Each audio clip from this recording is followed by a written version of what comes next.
Hey, salut à toi, comment c'est que ça va bien? C'est le CodeAdompteur et aujourd'hui on se retrouve pour une nouvelle vidéo. Je vais te montrer comment faire ton premier endpoint dans l'API pour communiquer avec ta base de données depuis ta web app. Donc en gros, tu vas récupérer des informations dans la base de données en passant par si tu veux, un serveur. Bref, on va directement se rejoindre sur Visual Studio Code. N'hésite pas à reprendre le projet sur le GitHub pour poursuivre de là où tu t'étais arrêté dans la précédente vidéo. Donc là, on peut directement regarder l'arborescence. On avait déjà fait une classe test, mais qui était vide. Donc là, on va vite fait la remplir. Donc ça sera celle qu'on fera dans la base de données pour le moment. Donc là, on va directement lui ajouter un public ID. Donc un int, évidemment, c'est une valeur numérique, un ID. Donc ça va être une valeur auto-incrémentée dans la base de données, donc ça fera 1, 2, 3, 4, 5, à chaque fois qu'on ajoutera une nouvelle sortie, on lui ajoute un name, mais le name c'est une valeur déjà définie dans la base de données, donc on va mettre un nom, pour pas que sinon ça ne marchera pas. On va ajouter directement une valeur par défaut, donc un string vide, donc ça veut dire que le texte sera vide. Ensuite on va aller dans le card website context, donc c'est ici qu'on va définir réellement ce qui va être utilisé dans la base de données par notre code C#. Donc là, on lui ajoute le petit using de data card, qui est donc là le fichier test en fait, pour le moment. Donc là, on lui ajoute un public db7 pour du coup set la base de données. Donc on va initialiser la base de données ici. On initialise quoi? On initialise notre classe test, qui sera donc une table. On lui donne un nom, donc là, ça va être une variable test, à laquelle on va donner des propriétés. Donc on get set pour pouvoir lui set des propriétés et en set. Et les récupérer, pardon. Donc là, sans plus tarder, on fait un protected override. Donc on va aller par-dessus une fonction void en model creating. Donc on va créer en fait du coup les modèles à l'intérieur de cette fonction. Et là, après le base.model creating, on va directement faire des modèles builder pour entity. Donc chaque début de modèle entity, on met la variable de la table en question, enfin pardon, la classe en question. On fait entity est égal flèche entity.toTable pour définir le nom de la table. Donc là on met qu'elle va s'appeler test dans la base de données. On l'a pas encore créé dans la base de données, on va le faire après. Donc là virgule point. Ici on fait un entity.ASCII, donc quelle partie de la base de données est une clé primaire, donc ça va être le TID.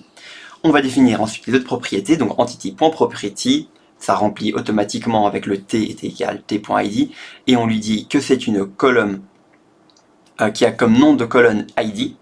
On va faire pareil, mais cette fois-ci pour la colonne nom qu'on a créée aussi. On copie-colle entity.ASCII t est égal t-nom cette fois-ci. On fait entity.property évidemment. Et on écrit donc le t.nom.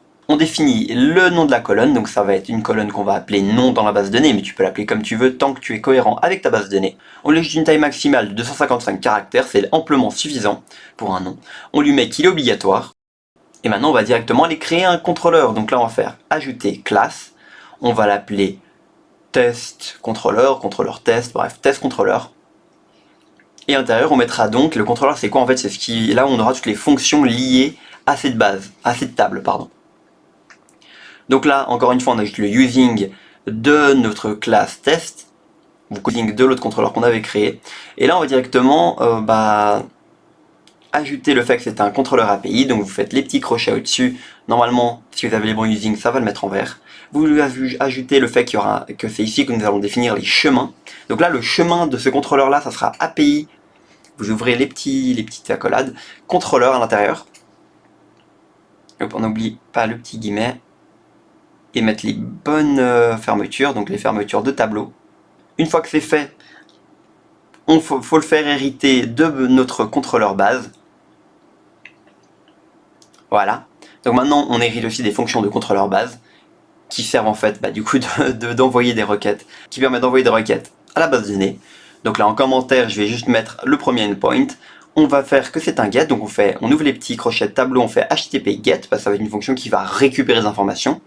On fait un public, parce qu'on veut qu'elle soit accessible de partout, A5, pour qu'elle soit asynchrone. On met la task qui va donc être une action résulte, donc qui va nous donner derrière un résultat.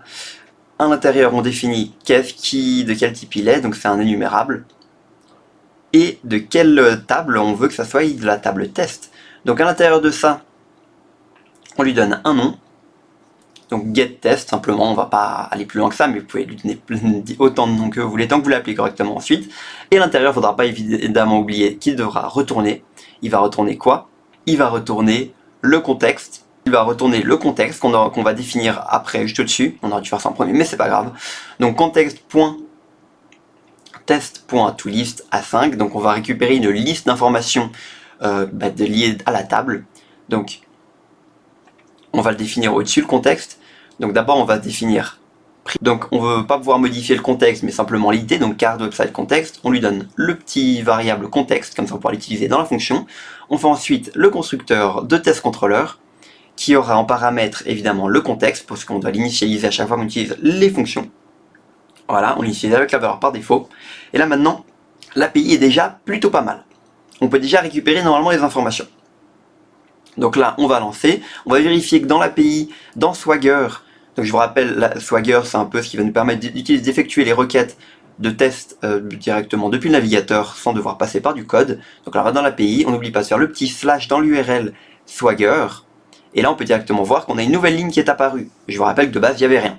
Donc là on peut voir que test il prend en paramètre ID et nom, enfin il vous donne ID et nom quand vous faites le get. Actuellement on a, voilà, vous voyez bien c'est un get.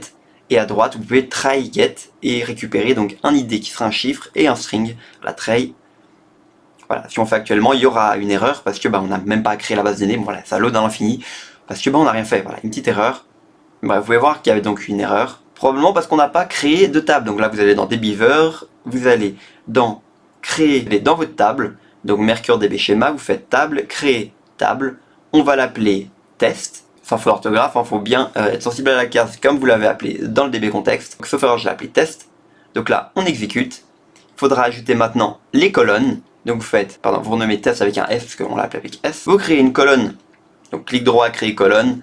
Vous l'appelez donc ID avec évidemment la forme exacte que vous avez appelée dans DB contexte. Vous allez ensuite sélectionner la bonne propriété. Donc là, ça va être un int. Donc une valeur numérique, on veut qu'il ne soit pas nul, on veut qu'il soit unique, donc primary key. Une fois que vous avez fait ça, vous faites enter, exécuter, magnifique. Ensuite de ça, vous créez la deuxième colonne non, cette fois-ci, et on va un varchar qui est non nul, donc on veut toujours qu'il y ait un nom dans la table test. Si vous voulez vous en fouter, que ça peut redonner du nul, enfin du vide, vous pouvez ne pas checker ça. Vous allez, tant que c'est cohérent. Ensuite, on met la limite à 255. Et c'est magnifique, on a créé nos deux tables. Donc là on va créer vite fait une donnée au bol, donc le ID et le nom. Donc on va lui mettre dans la base de données directement. On lui donne deux valeurs, donc abonnez-vous, n'hésitez pas à vous abonner maintenant, et on va retester le get. Donc là on va retester le get directement depuis Swagger. On a le problème qu'on a mal initialisé notre base de données. Donc là on va directement modifier le secret.json qu'on avait mal configuré. Donc là on a bien les informations de DB, mais on a oublié de mettre le petit paramètre au-dessus qui est le connection string. Donc on met connection string, on met le deux petits points à la suite, on ouvre les accolades, et à l'intérieur on va mettre donc nos informations de connexion, donc toute la ligne, et n'oublie pas de modifier aussi le petit C, et c'est pas un X, sinon ça ne marchera pas non plus.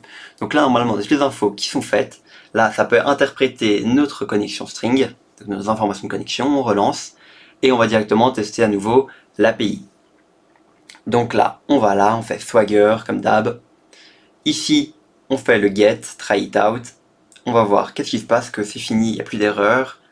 Et on a encore une petite erreur, qu'est-ce que c'est? System32, ok, une erreur dans la base de données, j'ai dû me faire une faute de frappe. C'est bel et bien une faute de frappe, on va avoir dans la base de données, j'avais mis un varchar au lieu d'un int pour l'id, donc ça ne pouvait pas l'interpréter parce que le contexte était incohérent. Donc là, on fait exécuter. On va voir si cette fois-ci, ça va marcher.